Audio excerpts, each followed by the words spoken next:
welcome back to our channel. So today in this video I'm going to show you how to pay with PayPal on Fortnite. So let's get into the video. So firstly, open up the App Store. So go to the App Store on for Fortnite site, and then just add any item to your cart. So whatever you wish to like pay for, so just add something. For example, let me add this game here, so just for demo. So try to place an order so that you can get to the payment section. So when you get to the payment section here under checkout, so once you have added to your cart and then you are about to place your order, so when you get to your checkout here, so under other payment methods, so if you want to pay with PayPal, simply select your PayPal option.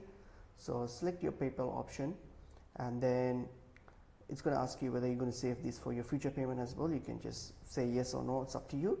Alright, so you can just get that done and then select it and then hit on place order. When you hit the place order, this will get you to, will open up your screen where you need to access your PayPal and then authenticate your transaction. So once you have log into your PayPal and authenticate this transaction, and that's it, the order will be placed through your PayPal. So that's how you use PayPal on Fortnite for any purchases. So hope this video was helpful. I'll see you in another video. Thank you.